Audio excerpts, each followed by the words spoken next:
नमस्कार दोस्तों, आपका बहुत बहुत स्वागत है हमारे YouTube चैनल रेवेन्यू गुरुजी पर।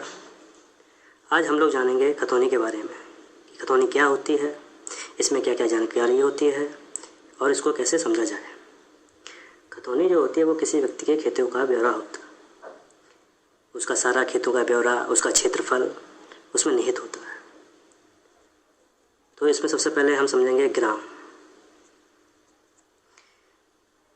ग्राम जो है, सबसे पहले आपको यह पता करना होगा कि आपके गांव का राजस्व ग्राम क्या है। आप जब भी तहसील में जाएंगे अपनी खतौनी निकलवाने के लिए तो वो उस राजस्व ग्राम के अंतर्गत ही निकलेगी। दूसरा शब्द है परगना। परगना क्या है कि एक या अधिक गांवों और आसपास के ग्रामीण इलाकों से मिलकर परगना बनता है। परगना के उपखंडों को ही मौजा कहते हैं। अगला है तहसील, आपके गांव जिस तहसील के अंदर पड़ती है। अगला है जनपद, जिले का नाम। अगला है फसली वर्ष। फसली वर्ष को समझना बहुत आवश्यक है।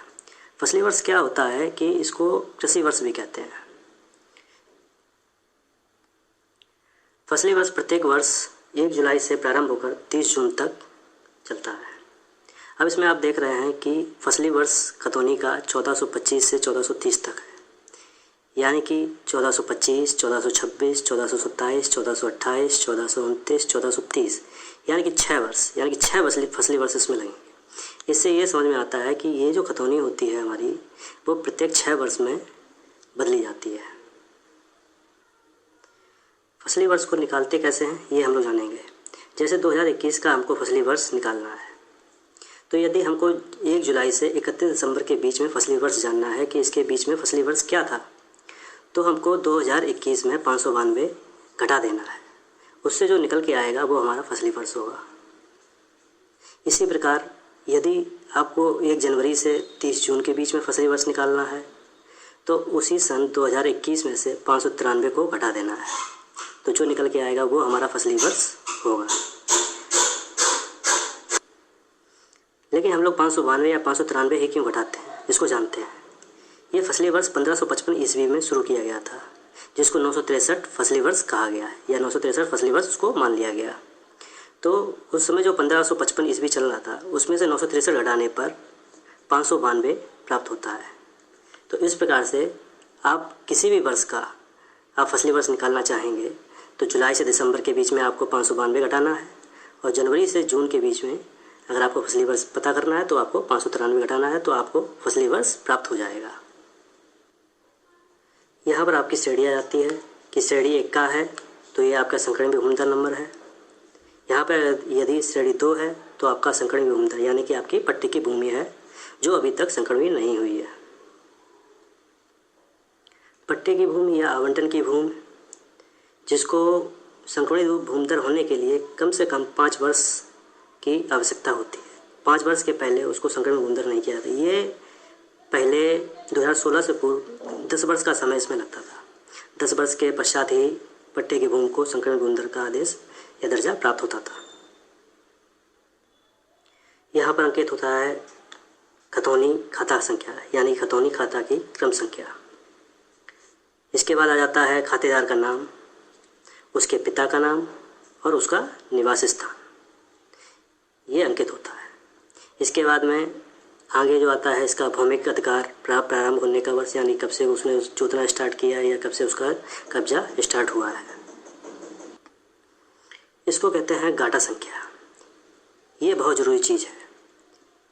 इसको गाटा संख्या, चक नंबर, यानी कि आपके खेत का नंबर, ये प्रत्येक 6 वर्ष में जब खतौनी बदली जाती है तो उसमें आपका खाता संख्या चेंज हो जाता है, लेकिन आपका गाटा संख्या या खेत नंबर कभी भी चेंज नहीं होता है।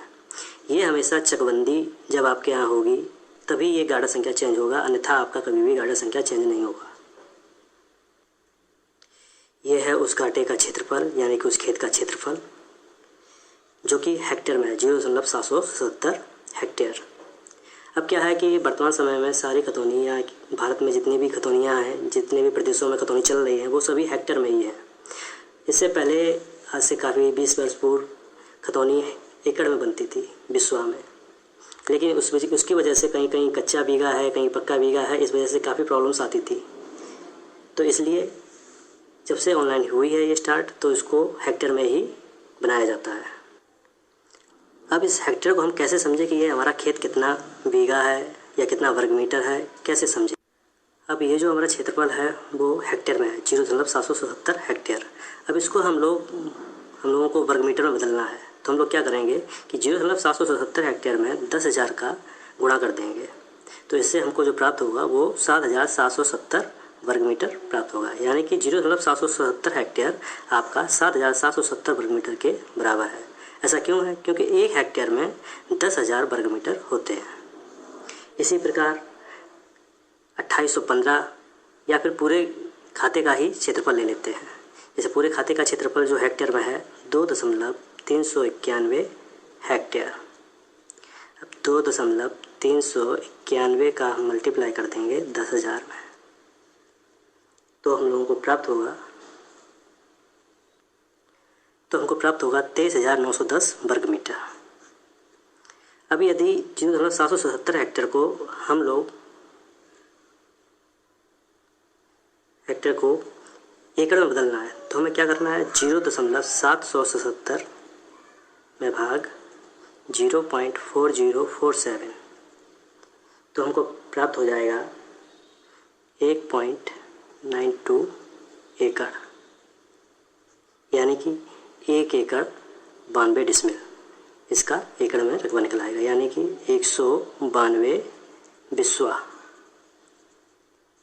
ये उन क्षेत्रों के लिए है जहाँ पर 1 बीघा 20 बिस्वा के बराबर है। अगला है कॉलम 7 से 12 में आदेश। इसमें आपका जो भी आदेश चढ़ेगा इस खाते से संबंधित, जैसे कोई खातेदार मृतक हो जाता है तो उसकी विरासत का आदेश, या किसी भी खातेदार ने अपनी ज़मीन बेच ली है तो उसका बिक्री का आदेश, वो सारा यहाँ पर अमल दरामद होगा, वो आदेश यहाँ पर चढ़ाया जाएगा। जैसे कि अब देखिए यहाँ पे 1427 फसली, देखिए फसली का हर वर्ष हर आदेश में फसली का जरूर यूज होगा, जो फसली वर्ष उस समय यूज चल रही होती है। अब इसमें आप देखेंगे मृतक भगवान दीन, इसमें भगवान दीन मृतक हो गए, तो मृतक भगवान दीन के स्थान पर दुर्विजय सिंह, रमेश चंद्र व रामपाल सिंह पुत्रगण भगवान दीन, आशीष कुमार सिंह पुत्र जसवंत सिंह निवासी बगेलेपुरवा मौजा मर्दा, तो इन लोगों के नाम ये बारिश के रूप में आदेश चढ़ गया है। तो ये थी दोस्तों खतौनी के बारे में संपूर्ण जानकारी। यदि आपकी कोई प्रॉब्लम है या कोई समस्या है, आप हमारे कमेंट बॉक्स में लिख सकते हैं, जिसमें मैं कोशिश करूँगा कि आपकी प्रॉब्लम्स को सॉल्व कर सकूँ। अगर आपको हमारा वीडियो अच्छा लगा हो तो प्लीज़ लाइक और सब्सक्राइब करना ना भूलें। धन्यवाद।